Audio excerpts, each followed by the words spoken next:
Maybe you've watched my videos before. Maybe this is your first time here. But whether you're new or you've been here before, if you're watching this right now, then you share something in common with me. We both love mysteries and unsolved cases and things that just don't make sense. So let me ask you something. Have you ever seen the TV show Stranger Things? Because if so, then you'll know about the Upside Down, which is basically a parallel dimension that exists alongside our own. But it's dark and evil and scary. And in the show, there are portals between our world and the Upside Down, which are represented by these big, like gaping maws of pure darkness. And when people enter these portals, they enter into the Upside Down. And I know this sounds like a made-up story for a TV show, but what if I told you that we might have evidence of a real-life Upside Down? Because believe it or not, scientists actually do think that our world could have a counterpart, a mirror world where everything is exactly the same except for one crucial difference. In this other world, time would be flowing in reverse.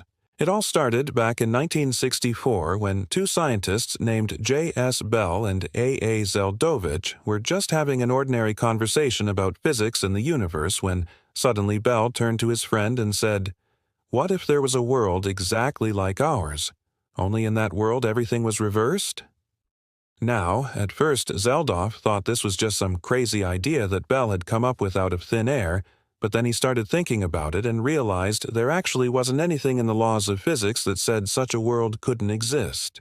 In fact, they figured out that, according to our current understanding of science, there could actually be infinite universes each separated from each other by these big gulfs of nothingness called wormholes through which you could travel instantaneously across the universe. And here's where things get interesting because these wormholes are essentially portals to other worlds, just like in Stranger Things, except instead of being dark and scary, they would actually be perfectly safe to travel through. Think about it. If you wanted to travel somewhere really far away, like to another country or planet, it would take a long time to get there, right? You'd have to spend hours sitting on a plane or a spaceship just staring at the walls. But if you found a wormhole, then you could cut that journey down to just seconds, literally entering one end of the wormhole and emerging out the other side without even getting a chance to get bored. And the same would apply if you wanted to travel through time. If you entered a wormhole going in one direction, say forward through time, then you would emerge out the other side in the future. Conversely, if you went in the opposite direction, you would go backwards through time and emerge out the other side in the past. Now, obviously, this sounds too good to be true, and it probably is, right? Unfortunately, the laws of physics tend to be pretty boring most of the time and never include anything fun like portals or time machines. But turns out there is actually a small chance that these wormholes do exist. Because here's the thing, while traveling through a wormhole might sound convenient, no one has ever been able to find one, and scientists have only been able to observe them in theory. However, they did manage to detect gravitational waves for the first time back in 2015. And if you remember the last time I talked about gravitational waves in a video, were essentially ripples in space-time caused by massive objects moving around. Now, scientists believe that gravitational waves can also be produced by black holes colliding with each other and merging to form one bigger black hole. And it just so happens that the size of this newly formed black hole would depend on how fast the smaller black holes were spinning. Because if they were spinning really fast, then the newly formed black hole would be much larger than if they were spinning slowly. But here's where things start to get weird because in 2020, scientists detected gravitational waves that seemed to have come from a black hole merger. But the size of the resulting black hole was way bigger than it should have been given the speed at which the smaller black holes were spinning. The only possible explanation is that the smaller black holes were somehow spinning faster than the speed of light, which isn't possible in our universe. But it would actually be possible in a world where time was running in reverse. In other words, if the black holes in the mirror world were spinning in the opposite direction to the ones in our world, then their speeds would add up to produce an impossible speed in our world, explaining why the resulting black hole was so big. So is there any way to prove that this is what happened? Well, maybe. You see, when two black holes merge, they don't just merge into one big black hole, they also emit an intense burst of energy that shoots out in every direction, a bit like a massive explosion. And since this energy travels at the speed of light, it would reach us first before the gravitational waves do. So if in the future scientists detect a burst of energy that arrived before the gravitational waves from the same event, then it would prove that the black holes were spinning in the opposite direction to what we would expect, providing evidence for a mirror world where time runs backwards. But, okay, putting aside the fact that detecting these bursts of energy would be incredibly difficult and very expensive, this still doesn't explain the question posed in the title of this video, which is about a door behind a library that no one talks about. Well, here's the thing. The point of this video wasn't to talk about black holes or wormholes or gravitational waves or anything like that. Those were just examples I used to illustrate a more general phenomenon that I want to talk about. Namely that we humans are always searching for patterns and connections and stories to explain the world around us, even when none exist. For example, we could look up into the night sky and see all the stars and planets and galaxies and just assume that they're randomly scattered across the universe, or we could come up with a story about a great flood that occurred long ago and explains why there are no buildings left standing or cities or roads or anything like that, and we could find pieces of evidence in the world around us to support our stories, like how all the street level is uniformly covered in dirt, while all the higher levels are covered in rock and debris.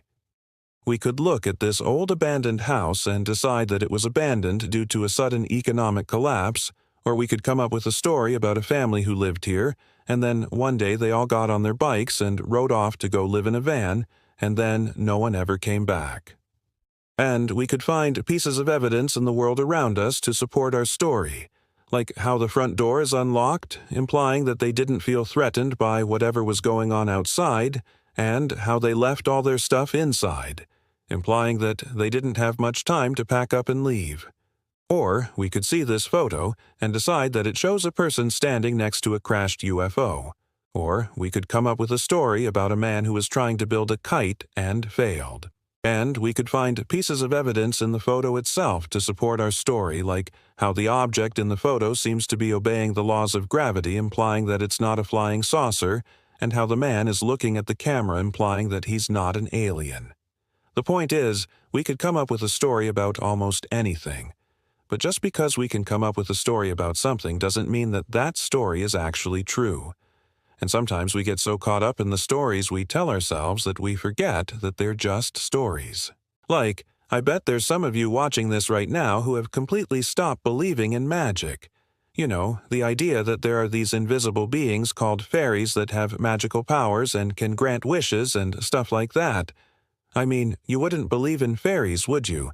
You're a rational, logical person who bases your beliefs on objective evidence. But if we go back far enough, we can see that many of the things we believe today were once considered magic, just like how today we consider electricity to be normal, but 150 years ago it was considered magical. Think about it. Back then, electricity was this mysterious force that could light up a room, or power a machine, or even kill a person. It was so strange and unexplainable that people believed it must be the work of the devil himself. Today, on the other hand, we take electricity for granted. We use it every day to power our phones and TVs and computers. And we don't even think about how amazing it is that we can flip a switch and instantly light up a room. We just accept it as normal because we understand how it works. We've learned that electricity is just the flow of electrons through a wire. And once we understood this, we took the mystery out of it and it became mundane. Well, the same thing happened with magic. Once upon a time, someone came along and explained how certain tricks were done, and the magic was gone. People stopped believing in fairies because they realized that there was a perfectly reasonable explanation for what they had previously attributed to magic. And this brings me to the main point of this video. There is a lot of talk today about believing in magic again, about reintroducing wonder and possibility into our lives. But here's the thing. There's nothing wrong with not believing in magic. I mean, sure, it would be nice if there were fairies and wizards and talking animals, But at the end of the day, it's not really necessary for our happiness or well-being. What's more important is our ability to find meaning and purpose in our lives, to feel connected to something larger than ourselves, and to appreciate the beauty of the natural world around us. These are the things that truly matter, not whether or not we believe in magic. If you're looking for a door behind a library that no one talks about, then I encourage you to look within yourself. You might be surprised at what you find.